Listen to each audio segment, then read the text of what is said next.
নমস্কার শ্রোতা বন্ধুরা, দ্য স্টোরি রিপাবলিক চ্যানেলে আমি অনিকেত রয়েছি আপনাদের সঙ্গে।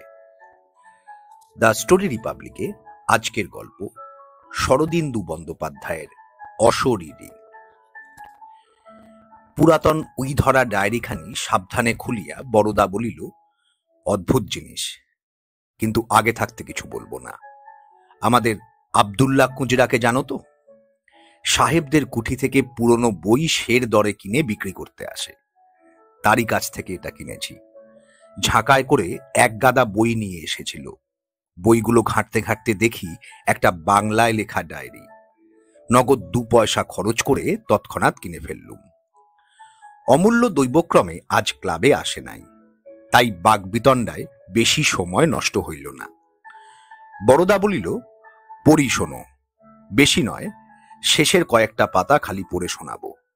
আর যা আছে তা না শুনলেও কোনো ক্ষতি নেই। এ ডায়েরির লেখককে তার ডায়েরি পড়ে জানা যায় না, তবে তিনি যে কলকাতা হাইকোর্টের একজন অ্যাডভোকেট ছিলেন তাতে সন্দেহ নেই। ল্যাম্পটা উস্কাইয়া দিয়া বড়দা পড়িতে আরম্ভ করিল। 7 ফেব্রুয়ারি। আজ মুঙ্গেরে আসিয়া পৌঁছিলাম। স্টেশন হইতে পীর পাহাড় প্রায় মাইল 3 দূরে, শহরের বাইরে।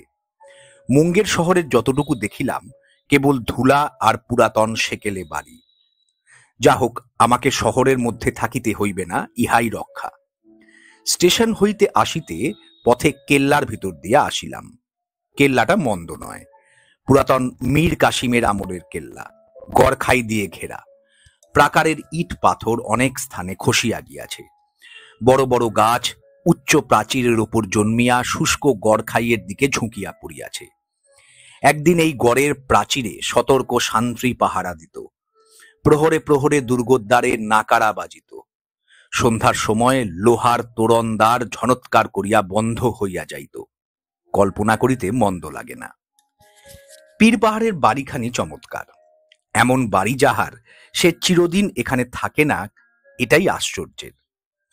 যা হোক, পাহাড়ের উপর নির্জন প্রকাণ্ড বাড়িখানিতে একাকী 1 মাস থাকিতে পারিব জানিয়া ভারী আনন্দ হইতেছে।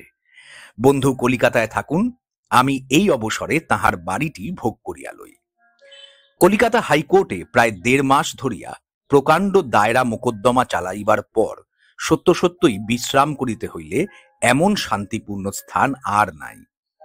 আমার শরীর যে ভাঙিয়া পড়িয়াছে, তাহার কারণ শুধু অত্যধিক পরিশ্রম নয়, মানুষের সহিত অবিশ্রাম সংঘর্ষ।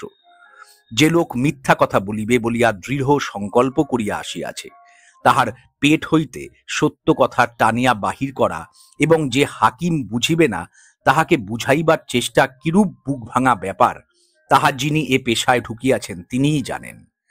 মানুষ দেখিলে এখন ভয় হয়। কেহ কথা কহিবার উপক্রম করিলেই পলাইতে ইচ্ছা করে।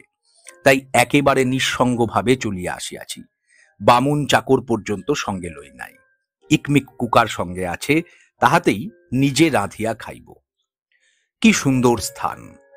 পাহাড়ের ঠিক মাথার উপর বাড়িটি। চারিদিকের সমতল ভূমি হইতে প্রায় 300-400 ফুট উচ্চে। ছাদের ওপর দাঁড়াইলে দেখা যায় একদিকে দিগন্ত রেখা পর্যন্ত বিস্তৃত গঙ্গার চর। তাহার উপর এখন সরিষা জন্মিয়াছে। সবুজ জমির ওপর হলুদ বর্ণ ফুলের স্ফুলিঙ্গ। চাহিয়া চাহিয়া চক্ষু স্নিগ্ধ হইয়া যায়। অন্যদিকে যতদূর দৃষ্টি যায় অগণ্য অসংখ্য তাল গাছের মাথা জাগিয়া আছে। আরো কত প্রকারের ঝোপঝাড় জঙ্গল। তাহার ভিতর দিয়া গেরিমাটি ঢাকা পথটি নিম্নে গোলাপি ফিতার মতো পড়িয়া আছে। এ যেন কোন স্বর্গলোকে আসিয়া পৌঁছিয়াছি। বাড়িতে একটা মালি ছাড়া আর কেহ নাই। সেই বাড়ির তত্ত্বাবধান করে এবং 2-4টা মৃতপ্রায় গোলাপ গাছে জল দেয়। জল পাহাড়ের উপর পাওয়া যায় না। পাহাড়ের পাদমূলে রাস্তার ধারে একটি কুয়া আছে, সেখান হইতে আনিতে হয়। মালিটার সহিত কথা হইয়াছে, আমার জন্য 2 ঘড়া জল রোজ আনিয়া দিবে। তাহাতেই আমার স্নান ও পান 2 কাজই চলিয়া যাইবে। মালিটাকে বলিয়া দিয়াছি, পারতপক্ষে যেন আমার সম্মুখে না আসে। আমি একলা থাকিতে চাই। 8 ফেব্রুয়ারি। কাল রাত্রে এত ঘুমাইয়াছি যে জীবনে বোধহয় এমন ঘুমাই নাই। রাত্রি 9টার সময় শুইতে গিয়াছিলাম। যখন ঘুম ভাঙিল তখন বেলা 7টা। ভোরের রৌদ্র খোলা জানলা দিয়া বিছানায় আসিয়া পড়িয়াছে। গোছগাছ করিয়া সংসার পাতিয়া ফেলিয়াছি। সঙ্গে কিছু চাল ডাল আলু ইত্যাদি আনিয়াছিলাম, তাহাতে আরো ৩-৪ দিন চলিবে। ফুরাইয়া গেলে মালিককে দিয়া শহরের বাজার হইতে আনাইয়া লইব। ট্রাঙ্কগুলা খুলিয়া দেখিলাম প্রয়োজনীয় দ্রব্য সবই আছে। দাড়ি কামাইবার সরঞ্জাম, সাবান, তেল, আয়না, চিরুনি কিছুই ভুল হয় নাই। এক বান্ডিল ধূপের কাঠিও রহিয়াছে দেখিলাম। ভালোই হইল, এখনো অবশ্য একটু শীত আছে, কিন্তু গরম পড়িতে আরম্ভ করিলে মশার উপদ্রব বাড়িতে পারে। চাকরটার বুদ্ধি আছে দেখিতেছি, কতকগুলা বই ও কাগজ পেন ট্রাঙ্কের মধ্যে পুরিয়া দিয়াছে। যদিও এই 1 মাসের মধ্যে বই স্পর্শ করব না প্রতিজ্ঞা করিয়াছি, তবু হাতের কাছে 2-1খানা থাকা ভালো। বইগুলা কিন্তু একেবারেই বাজে। পরলোক, ভূত দর্শন, উন্মাদ ও প্রতিভা এসব বই আমি পড়ি না। চাকরটা বোধহয় ভাবিয়াছে আইন ছাড়া অন্য যে কোনো বই পড়িলেই আমি ভালো থাকিব। সে একটু আধটু লেখাপড়া জানে, সাধে কি বলে স্বল্পা বিদ্যা ভয়ঙ্করী। এখানেও একটা ছোটখাটো লাইব্রেরি আছে দেখিতেছি। একটা ক্ষুদ্র আলমারিতে গোটা কয়েক পুরাতন উপন্যাস, অধিকাংশই সম্মুখের ও পশ্চাতের পাতা ছেঁড়া। যা হোক, পরিবার যদি ইচ্ছা হয় বইয়ের অভাব হইবে না। দুপুরবেলাটা ভারী আনন্দে কাটিল। শূন্য বাড়িময় একাকী ঘুরিয়া বেড়াইলাম। পাহাড়ের উপর এই বৃহৎ বাড়ি কে তৈয়ারি করিয়াছিল, ইহার কোনো ইতিহাস আছে কি? কলকাতায় ফিরিয়া বন্ধুকে জিজ্ঞাসা করিব। বাড়িটি যেই তৈয়ার করুক, তাহার রুচির প্রশংসা করিতে হয়। যে পাহাড়ের উপর বাড়িটি প্রতিষ্ঠিত, তাহা দেখিতে একটি উল্টানো বাটির মতো। কবি হইলে আরো রসালো উপমা দিতে পারিতাম, হয়তো সাদৃশ্যটাও আরো বেশি হইত, কিন্তু আমার পক্ষে উল্টানো বাটি যথেষ্ট। সাদা বাড়িখানা তাহার উপর মাথা তুলিয়া আছে। বাড়িখানা যেমন বৃহৎ তেমনি মজবুত। মোটা মোটা দেওয়ালের মাঝখানে বিশাল একটা ঘর, নিজের বিশালতার গৌরবে শূন্য আসবাবহীন অবস্থাতেও সর্বদা গম গম করিতেছে।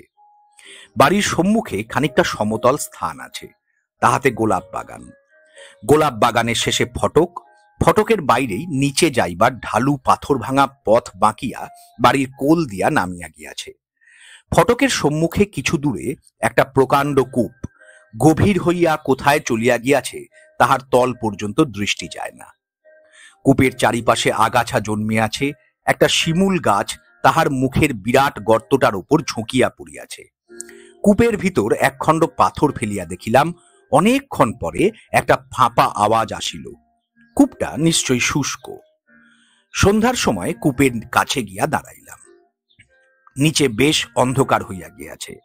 দূরে দূরে 2-1টি প্রদীপ মিটমিট করিয়া জ্বলিতে আরম্ভ করিয়াছে, কিন্তু উপরে এখনো বেশ আলো আছে। পশ্চিম দিকটা গৈরিক ধুলায় ভরিয়া গিয়াছে, দেখিতে ভারী চমৎকার। এই বাড়িতে আমার 2 দিন কাটিল।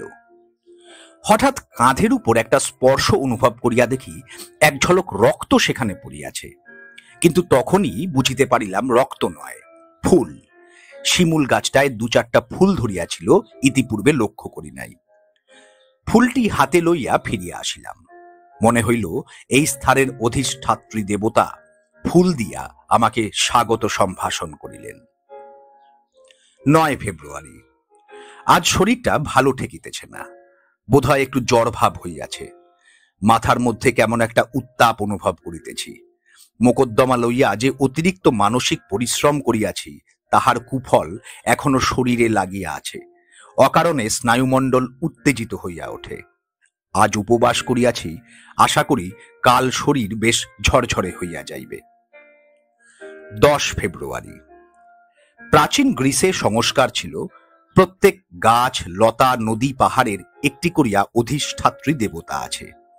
আধুনিক বিজ্ঞান শাসিত যুগে কথাটা হাস্যকর হইলেও উপদেবতা অধিষ্ঠিত গাছপালার কথা কল্পনা করিতে মন্দ লাগে না। সাঁওতালদের মধ্যে এইরূপ সংস্কার আছে শুনিয়াছি। যাহারা বনে জঙ্গলে বাস করে, তাহাদের মধ্যে এই প্রকার বিশ্বাস হয়তো স্বাভাবিক। মানুষ যেখানেই থাকুক, দেবতা সৃষ্টি না করিয়া থাকিতে পারে না। আমরা সভ্য হইয়া ইট পাথরের মন্দিরের মধ্যে দেবতা প্রতিষ্ঠা করিয়াছি, আর যাহারা বনের মানুষ, তাহারা গাছপালা নদী নালাতেই দেবতার আরোপ করিয়া সন্তুষ্ট থাকে। আত্মবিশ্বাসের যেখানেই অভাব, সেখানেই দেবতার জন্ম। মানুষ সহজ অবস্থায় ভূত, প্রেত, উপদেবতা ইত্যাদি বিশ্বাস করিতে পারে না। ওসব বিশ্বাস করিতে হইলে রীতিমতো মস্তিষ্কের ব্যাধি থাকা চাই। কিন্তু সে যাহাই হোক, উপদেবতার কথা কল্পনা করিতে বেশ লাগে। আমার ওই শিমুল গাছটার যদি একটা দেবতা থাকিত, তাকে দেখিতে কেমন হইত? কিংবা অতদূর যাইবার প্রয়োজন কি? এই পাহাড়টারও তো একটা দেবতা থাকা উচিত। তিনিই বা কিরূপ দেখিতে শুনিতে? তিনি যদি হঠাৎ একদিন আমাকে দেখা দেন, তবে কেমন হয়? 11 ফেব্রুয়ারি। দিনের বেলাটার পাহাড়ের উপরেই এধার ওধার ঘুরিয়া এবং রান্না বান্নার কাজে একরকম কাটিয়া যায়। কিন্তু সন্ধ্যার পর হইতে শয়নের পূর্ব পর্যন্ত এই 3-4 ঘন্টা সময় যেন কিছুতেই কাটিতে চায় না। এখন কৃষ্ণপক্ষ যাইতেছে। সূর্যাস্তের পরই চারদিক ঘুটঘুটে অন্ধকার হইয়া যায়। তখন পৃথিবী পৃষ্ঠে সমস্ত দৃশ্য লেপিয়া মুছিয়া একাকার হইয়া যায়। কেবল আকাশের তারাগুলা যেন অত্যন্ত নিকটে আসিয়া চক্ষু মেলিয়া চাহিয়া থাকে। আমি ইকমিক কুকারে রান্না চড়াইয়া দিয়া লণ্ঠন জ্বালিয়া ঘরের মধ্যে নীরবে বসিয়া থাকি। লণ্ঠনের ক্ষীণ আলোয় ঘরটা সম্পূর্ণ আলোকিত হয় না। আনাচে কানাচে অন্ধকার থাকিয়া যায়। প্রকাণ্ড বাড়িতে আমি একা। 12 ফেব্রুয়ারি। মনটা অকারণে বড় অস্থির হইয়াছে। সন্ধ্যার পর হইতে কেবলই মনে হইতেছে যেন কাহার অদৃশ্য চক্ষু আমাকে অনুসরণ করিতেছে। বারবার ঘাড় ফিরাইয়া পিছনে দেখিতেছি, অথচ বাড়িতে আমি ছাড়া আর কেহ নাই। স্নায়বিক উত্তেজনা তাহাতে সন্দেহ নাই, কিন্তু বড় অস্থির বোধ হইতেছে। নার্ভের কোনো ঔষধ সঙ্গে থাকিলে ভালো হইত। 13 ফেব্রুয়ারি। কাল রাত্রে এক অদ্ভুত ব্যাপার ঘটিয়াছে। আমার স্নায়ুগুলা এখনো ধাতস্থ হয় নাই, কিংবা না, ওসব আমি বিশ্বাস করি না। ঘুমাইয়া পড়িয়াছিলাম, অনেক রাত্রে ঘুম ভাঙিয়া গেল। কে যেন আমার সর্বাঙ্গে অতি লঘু স্পর্শে হাত বুলাইয়া দিতেছে। কি অপূর্ব রোমাঞ্চকর সে স্পর্শ, তাহা বলিতে পারি না। মুখের ওপর হইতে আঙুল চালাইয়া পায়ের পাতা পর্যন্ত লইয়া যাইতেছে, আবার ফিরিয়া আসিতেছে। ঘর অন্ধকার ছিল। এই শারীরিক সুখস্পর্শের মোহে কিছুক্ষণ আচ্ছন্ন থাকিয়া ধর্মর করিয়া বিছানায় উঠিয়া বসিলাম। মনে হইল কে যেন নিঃশব্দে শয্যার পাশ হইতে সরিয়া গেল। এতক্ষণে ঘুমের আবেশ একেবারে ছুটিয়া গিয়াছিল। ভাবিলাম, চোর নয় তো। কিন্তু চোর গায়ে হাত বুলাইয়া দিবে কেন? তাছাড়া ঘরের দরজা বন্ধ করিয়া শুইয়াছি। আমি উচ্চ কণ্ঠে ডাকিলাম, কে? কোনো সাড়া নেই। গা ছমছম করিতে লাগিল। বালিশের পাশে দেশলাই ছিল, আলো জ্বালিলাম। ঘরে কেহ নাই, দরজা পূর্ববৎ বন্ধ। ভাবিলাম, ঘুমাইয়া নিশ্চয়ই স্বপ্ন দেখিয়াছি। এমন অনেক সময় হয়, ঘুম ভাঙিয়াছে মনে হইলেও ঘুম সত্যই ভাঙে না। নিদ্রা ও জাগরণের সন্ধিস্থলে মনটা অর্ধচেতন অবস্থায় থাকে। দ্বার খুলিয়া বাইরে আসিলাম। খোলা বারান্দায় আসিয়া দেখিলাম এক আকাশ নক্ষত্র জলজল করিতেছে। ঘরের বদ্ধ বায়ু হইতে বাইরে আসিয়া বেশ আরাম বোধ হইল। একটা ঠান্ডা হাওয়া বাড়ির চারিদিকে যেন নিঃশ্বাস ফেলিয়া বেড়াইতেছে। কিছুক্ষণ এদিক ওদিক পায়চারি করিবার পর একটু গা শীত শীত করিতে লাগিল। আবার ঘরে ফিরিয়া দরজা বন্ধ করিয়া শুইলাম। আলোটা নিভাইলাম কিনা কমাইয়া দিয়া মাথার শিয়রে রাখিয়া দিলাম। এটা কি সত্যিই স্বপ্ন? রাত্রে আর ভালো ঘুম হইল না। 14 ফেব্রুয়ারি। কাল আর কোনো স্বপ্ন দেখি নাই। আধ আশা আধ আশঙ্কা লইয়া শুইতে গিয়াছিলাম। হয়তো আজ আবার স্বপ্ন দেখিব, কিন্তু কিছুই দেখি নাই। আজ শরীর বেশ ভালো বোধ হইতেছে। চাল, ডাল, কেরোসিন তৈল ইত্যাদি ফুরাইয়া গিয়াছিল। মালিকে দিয়া বাজার হইতে আনাইয়া লইয়াছি। মালিটা যাতে গোয়ালা হইলেও বেশ বুদ্ধিমান লোক। সেই যে তাহাকে আমার সম্মুখে আসিতে মানা করিয়া দিয়াছিলাম, তারপর হইতে নিতান্ত প্রয়োজন না হইলে আমার কাছে আসে না। কখন জল দিয়া যায় আমি জানিতেও পারি না। আমিও আসিয়া অবধি পাহাড় হইতে নিচে নামি নাই। সুতরাং মানুষের সঙ্গে মুখোমুখি সাক্ষাৎ এ কয়দিন হয় নাই বলিলেই চলে। নিচে রাস্তা দিয়া মানুষ চলাচল করিতে দেখিয়াছি বটে, কিন্তু এত দূর হইতে তাহাদের মুখ দেখিতে পাই নাই। আজ বাড়িতে চিঠি দিয়াছি, লিখিয়াছি বেশ ভালো আছি, কিন্তু তাহাদের চিঠিপত্র দিতে বারণ করিয়া দিয়াছি। আমার এই বিজন বাসের মাধুর্য চিঠিপত্রের দ্বারাও খণ্ডিত হয়, ইহা আমার ইচ্ছা নয়। বাহিরের পৃথিবীতে কোথায় কি ঘটিতেছে না ঘটিতেছে তাহার খোঁজ রাখিতে চাই না। 15 ফেব্রুয়ারি। আজ মনটা আবার অস্থির হইয়াছে। কি যেন হইয়াছে, অথচ ঠিক বুঝিতে পারিতেছি না। শরীর তো বেশ ভালোই আছে, তবে এমন হইতেছে কেন? কাল ভাবিতেছি একবার শহরটা দেখিয়া আসিব। শুনিয়াছি নবাবী আমলের অনেক দ্রষ্টব্য স্থান আছে। কাছেই কোথায় নাকি সীতাকুণ্ড নামে গরম জলের একটা প্রস্রবণ আছে। বন্ধু বলিয়া দিয়াছিলেন সেটা দেখা চাই। অতএব সেটাও দেখিতে হইবে। 16 ফেব্রুয়ারি। কাল রাত্রে আবার সেই রূপ ঘটিয়াছে। স্বপ্ন নয়, এ স্বপ্ন নয়, স্পষ্ট অনুভব করিলাম কে আমার পাশে বসিয়া অতি কোমল হস্তে ধীরে ধীরে আমার গায়ে হাত বুলাইয়া দিতেছে। অনেকক্ষণ চোখ বুজিয়া নিস্পন্দ বক্ষে শুইয়া রইলাম। বালিশের তলায় ঘড়িটা টিকটিক করিতেছে শুনিতে পাইলাম। সুতরাং এ ঘুমের ঘোরে স্বপ্ন দেখা হইতেই পারে না। অদৃশ্য হাতটা কতবার আমার আপাদমস্তক বুলাইয়া গেল তাহা বলিতে পারি না। একবার হাতখানা যখন আমার বুকের কাছে আসিয়াছে, তখন হাত বাড়াইয়া আমি সেটা ধরিতে গেলাম। মনে হইল আমার মুষ্টির মধ্যে হাতটা গলিয়া মিলাইয়া গেল। হাত বুলানো বন্ধ হইল। অনুভবে বুঝিলাম সে শয্যার পাশে দাঁড়াইয়া আছে, এখনো যায় নাই। আমি চোখ চাহিয়া শুইয়া রইলাম, সেও দাঁড়াইয়া রহিল। ঘর অন্ধকার, কিছুই দেখিতে পাইতেছি না। চোখ খুলিয়া থাকা বা বুজিয়া থাকায় কোনো প্রভেদ নাই। উৎকর্ণ হইয়া শুনিবার চেষ্টা করিলাম কোনো শব্দ হয় কিনা। দরজায় কোথাও ঘুণ ধরিয়াছে, তাহারই শব্দ শুনিতেছি। আর কোনো শব্দ নাই।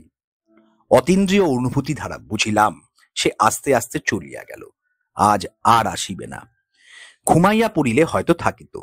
আমি যখনই ঘুমাই তখনই কি সে আমার সুপ্ত শরীরের ওপর পাহারা দেয়? আর কি আশ্চর্য, আজ আমার একটুও ভয় করিল না কেন? 17 ফেব্রুয়ারি। আমার শিমুল গাছ রক্তরাঙা ফুলে ফুলে ভরিয়া উঠিয়াছে। গাছে পাতা নাই, কেবলই ফুল। সেদিন যে আমার কাঁধের ওপর এক ঝলক রক্তের মতো ফুল পড়িয়াছিল, সে কি স্বাভাবিক? এত স্থান থাকিতে আমার কাঁধের উপরই বা পড়িল কেন? তবে কি কোনো অদৃশ্য হস্ত গাছ হইতে ফুল ছিঁড়িয়া আমার গায়ে ফেলিয়াছিল? কে সে? বৃক্ষদেবতা, না আমারই মতো মানুষের দেহ বিমুক্ত আত্মা? তাই কি একটা দেহহীন আত্মা? সে আমাকে পাইয়া খুশি হইয়াছে, তাহাই কি আকারে ইঙ্গিতে জানাইতে চায়? সে আমার সহিত বন্ধুত্ব স্থাপন করিতে চায়, তাই কি সে সেদিন ফুল দিয়া আমায় সংবর্ধনা করিয়াছিল? তবে কি সত্যই প্রেতজনী আছে, দেহমুক্ত অশরীরী আত্মা? বিশ্বাস করা কঠিন, কিন্তু there are more things in heaven and earth. একটা বিষয়ে ভারী আশ্চর্য লাগিতেছে, ভয় করে না কেন? এই নির্জন স্থানে একলা আছি, এ অবস্থায় ভয় হওয়াটাই তো স্বাভাবিক। 18 ফেব্রুয়ারি। আনমনে দিন কাটিয়া গেল। শূন্য বাড়িময় কেবল ঘুরিয়া বেড়াইলাম। পছিয়া হাওয়া দিতেছে, খুব ধুলা উড়িতেছে। গঙ্গার চরের দিকটা বালুতে অন্ধকার, কিছু দেখা যায় না। আজ কিছু ঘটে নাই, মনটা উদাস বোধ হইতেছে। 19 ফেব্রুয়ারি। দিনটা যেন রাত্রির প্রতীক্ষাতেই কাটিয়া গেল। দিনের বেলা কিছু অনুভব করি না কেন? সন্ধ্যার সময় দেখিলাম পশ্চিম আকাশে সরু একটি চাঁদ দেখা দিয়াছে, যেন অসীম শূন্যে অপার্থিব একটু হাসি। অল্পক্ষণ পরেই চাঁদ অস্ত গেল। তখন আবার নিরন্ধ্র অন্ধকার জগৎ গ্রাস করিয়া লইল। ইকমিক কুকারে রান্না চড়াইয়া অন্য মনে বসিয়াছিলাম। আলোটা সম্মুখের ভাঙা টেবিলে বসানো ছিল।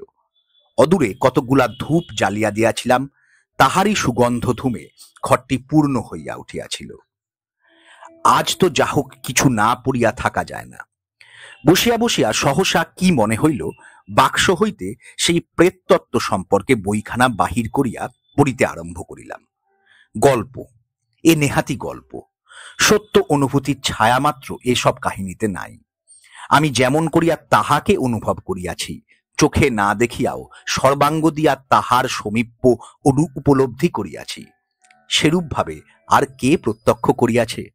ইহারা লিখিতেছে চোখে দেখিয়াছে। চোখে কি দেখা যায়? যে আমার কাছে আসে সে কেমন দেখিতে? আমারই মতো কি তাহার হস্ত পদ অবয়ব আছে? মানুষের চেহারা না অন্য কিছু? বই হইতে চোখ তুলিয়া ভাবিতেছি, এমন সময় আমার দৃষ্টির সম্মুখে এক আশ্চর্য ইন্দ্রজাল ঘটিল। ধূপের কাঠি হইতে যে ক্ষীণ ধূমরেখা উঠিতেছিল, তাহা শূন্যে কুণ্ডলী পাকাইতে পাকাইতে যেন একটা বিশিষ্ট আকার ধারণ করিতে লাগিল। অদৃশ্য কাচের শিশিতে রঙিন জল ঢালিলে যেমন তাহা শিশির আকারটি প্রকাশ করিয়া দেয়, আমার মনে হইল ওই ধোঁয়া যেন কোনো অদৃশ্য আধারে প্রবেশ করিতে লাগিল। ধীরে ধীরে সেই আকার প্রাপ্ত হইতেছে। আমি রুদ্ধ নিঃশ্বাসে দেখিতে লাগিলাম। ক্রমে ধূসর রঙের একটি বস্ত্রের আভাস দেখা দিল। বস্ত্রের ভিতর মানুষের দেহ ঢাকা রইয়াছে। বস্ত্রের ভাঁজে ভাঁজে তাহার পরিচয় পাইতে লাগিলাম। ধূম কুণ্ডলী মূর্তি গড়িয়া চলিল। আবছায়া মূর্তির ভিতর দিয়া উপারের দেওয়াল দেখিতে পাইতেছি। তবু তাহার ডৌল হইতে বেশ বুঝা যায় যে একটা মানুষের চেহারা। ধূম পাকাইয়া পাকাইয়া ঊর্ধ্বে উঠিতে উঠিতে ক্রমে মূর্তির গলা পর্যন্ত পৌঁছিল। এইবার তার মুখ দেখিতে পাইব। কিরকম সে মুখ! বিকট, ভয়ানক। কিন্তু ঠিক এই সময়ে সহসা সব ছত্রাকার হইয়া গেল। জানলা দিয়া একটা দমকা হাওয়া আসিয়া ওই ধূম মূর্তিকে ছিন্ন ভিন্ন করিয়া দিল। মুখ দেখা হইল না। প্রতীক্ষা করিয়া রহিলাম যদি আবার দেখিতে পাই, কিন্তু আর সে মূর্তি গড়িয়া উঠিল না। 20 ফেব্রুয়ারি। সে আছে তাহাতে তিলমাত্র সন্দেহ নাই। ইহা আমার উষ্ণ মস্তিষ্কের কল্পনা নয়। দিনের বেলা সে কোথায় থাকে জানি না, কিন্তু সন্ধ্যা হইলেই আমার পাশে আসিয়া দাঁড়ায়, আমার মুখের দিকে চোখ মেলিয়া থাকে। আমি তাহাকে দেখিতে পাই না বটে, কিন্তু যাহা দেখিতে পাওয়া যায় না তাহাই কি মিথ্যা? বাতাস দেখিতে পাই না, বাতাস কি মিথ্যা? শুনিয়াছি এক প্রকার গ্যাস আছে যাহা গন্ধহীন ও অদৃশ্য, অথচ তাহা আঘ্রাণ করিলে মানুষ মরিয়া যায়। সে গ্যাস কি মিথ্যা? না, সে আছে। আমার মন জানিয়াছে সে আছে। 21 ফেব্রুয়ারি। কে সে? আমি স্পর্শ অনুভব করিয়াছি, কিন্তু তাহাকে স্পর্শ করিতে পারি না কেন? ছুঁইতে গেলেই সে মিলাইয়া যায় কেন? সে দেখা দিতে চেষ্টা করে জানি, কিন্তু দেখা দিতে পারে না কেন? রক্ত মাংসের চক্ষু দিয়া কি ইহাদের দেখা যায় না? আমি এখন শয়নের পূর্বে ডায়েরি লিখিতেছি, আর সে ঠিক আমার পিছনে দাঁড়াইয়া আমার লেখা পড়িতেছে। আমি জানি আমার শরীর রোমাঞ্চিত হইয়া উঠিতেছে, কিন্তু মুখ ফিরাইলে তাহাকে দেখিতে পাইব না। সে মিলাইয়া যাইবে। কেন এমন হয়? তাহাকে কি দেখিতে পাইব না? দেখিবার কি দুর্দম আগ্রহ সে প্রাণে জাগিয়াছে, তাহা কি বলিব? তাহার এই দেহহীন অদৃশ্যতাকে যদি কোনো রকমে মূর্ত করিয়া তুলিয়া ফেলিতে পারিতাম, তাহার কি কোনো উপায় নাই? 22 ফেব্রুয়ারি। কাল রাত্রে সে আর আসে নাই। সমস্ত রাত্রি তাহার প্রতীক্ষা করিলাম, তবু সে আসিল না। কেন আসিল না? তবে কি আর আসিবে না? নিজেকে অত্যন্ত নিঃসঙ্গ মনে হইতেছে। আমার প্রতি রজনীর সহচর সহসা আমাকে ফেলিয়া চলিয়া গিয়াছে। আর যদি না আসে? 23 ফেব্রুয়ারি। জানিয়াছি জানিয়াছি সে নারী। এ কি অভাবনীয় ব্যাপার, যেন ধারণা করিতে পারিতেছি না। আজ সকালে স্নান করিয়া চুল আঁচড়াইতে গিয়া দেখি একগাছি দীর্ঘ কালো চুল আমার চিরুনিতে জড়ানো রহিয়াছে। এ চুল আমার চিরুনিতে কোথা হইতে আসিয়াল? বুঝিয়াছি বুঝিয়াছি, এ তাহার চুল। সে নারী, সে নারী। কখন তুমি আমার চিরুনিতে কেশ প্রসাধন করিয়া অভিজ্ঞান খানি রাখিয়া গিয়াছ? কি সুন্দর তোমার চুল! তুমি আমায় ভালোবাসো, তাই বুঝি আমার চিরুনিতে কেশ প্রসাধন করিয়াছিলে? আমার আরশিতে মুখ দেখিয়াছিলে কি? কেমন সে মুখ! তাহার প্রতিবিম্ব কেন আরশিতে রাখিয়া যাও নাই? তাহা হইলে আমি তো তোমাকে দেখিতে পাইতাম। ওগো রহস্যময়ী, দেখা দাও। এই সুন্দর সুকোমল চুলগাছি যে তরুণ তনুর শোভাবর্ধন করিয়াছিল, সেই দেহখানি আমাকে একবার দেখাও। আমি যে তোমায় ভালোবাসি। তুমি নারী তাহা জানিবার পূর্ব হইতেই তোমায় ভালোবাসি। কেমন তোমার রূপ! যে শিমুল ফুল দিয়া প্রথম আমায় সম্ভাষণ করিয়াছিলে, তাহারই মতো দিক আলো করা রূপ কি তোমার? তাই কি নিজের রূপের প্রতিচ্ছবিটি সেদিন আমার কাছে পাঠাইয়াছিলে? অধর কি তোমার অমনি রক্তিম বর্ণ? পায়ের আলতা কি উহারি রঙে রাঙা? কেমন করিয়া কোন ভঙ্গিতে বসিয়া তুমি আমার চিরুনি দিয়া চুল বাঁধিয়াছিলে, কেমন সে কবরী বন্ধ, একটি রক্তরাঙা শিমুল ফুল কি সেই কবরীতে পাঠাইয়াছিলে? আমার এই ৩৬ বছর বয়স পর্যন্ত আমি নারীর মুখের দিকে চোখ তুলিয়া দেখি নাই। আজ তোমাকে না দেখিয়াই তোমার প্রেমে আমি পাগল হইয়াছি। ওগো অশরীরিণী, একবার রূপ ধরিয়া আমার সম্মুখে দাঁড়াও। ২৪ ফেব্রুয়ারি। তাহার প্রেমের মোহে আমি ডুবিয়া আছি। আহার নিদ্রায় আমার প্রয়োজন আর নাই। আমার মনে হইতেছে এই অপরূপ ভালোবাসা আমাকে জর্জরিত করিয়া ফেলিতেছে। আমার অস্থি মাংস মেদ মজ্জা জীর্ণ করিয়া জঠরস্থ অম্ল রসের মতো আমাকে পরিপাক করিয়া ফেলিতেছে। এমন না হইলে ভালোবাসা। ২৫ ফেব্রুয়ারি। আজ সকালে হঠাৎ মালিটার সঙ্গে দেখা হইয়া গেল। তাহাকে গালাগালি দিয়া তাড়াইয়া দিয়াছি। মানুষের মুখ আমি দেখিতে চাই না। সমস্ত দিন কিছু আহার করি নাই, ভালো লাগে না, আহারে রুচি নাই। তাছাড়া রান্নার হাঙ্গামা অসহ্য। গরম পড়িয়া গিয়াছে, মাথার ভিতরটা ঝাঁঝা করিতেছে। কাল সারা রাত্রি জাগিয়াছিলাম, কিন্তু তাহাকে দেখিতে পাইলাম না। সে কাল আমার পাশে আসিয়া শুইয়াছিল। স্পষ্ট অনুভব করিয়াছি তাহার অস্পষ্ট মধুর দেহ সৌরভ আঘ্রাণ করিয়াছি, কিন্তু তাহাকে ধরিতে গিয়া দেখিলাম শূন্য, কিচ্ছু নাই। জানি সে আমার চোখে দেখা দিবার জন্য, আমার বাহুতে ধরা দিবার জন্য আকুল হইয়া আছে, কিন্তু পারিতেছে না। তাহার এই ব্যর্থ আকুলতা আমি মর্মে মর্মে উপলব্ধি করিতেছি। মধ্যরাত্রি হইতে প্রভাত পর্যন্ত খোলা আকাশের তলায় পায়চারি করিয়াছি। সেও আমার পাশে পাশে বেড়াইয়াছে। তাহাকে বারবার জিজ্ঞাসা করিয়াছি কি করিলে তাহার দেখা পাইব। সে উত্তর দেয় নাই, কিংবা তাহার উত্তর আমার কানে পৌঁছায় নাই। সকাল হইতেই সে চলিয়া গেল। মনে হইল ওই রক্তরাঙা শিমুল গাছটার দিকে অদৃশ্য হইয়া গেল। চর্মচক্ষে তাহাকে দেখিতে পাওয়া কি সম্ভব নয়? ২৬ ফেব্রুয়ারি। না, রক্ত মাংসের শরীরে তাহাকে পাইব না। সে সূক্ষ্মলোকের অধিবাসিনী। স্থূল মর্তলোক হইতে আমি তাহার নাগাল পাইব না। আমার এই জড়দেহটাই ব্যবধান হইয়া আছে। ২৭ ফেব্রুয়ারি। আহার নাই, নিদ্রা নাই, মাথার মধ্যে আগুন জ্বলিতেছে। আয়নায় নিজের মুখ দেখলাম। এ কি সত্যই আমি, না আর কেহ? আমি তাহাকে চাই, যেমন করিয়া হোক চাই।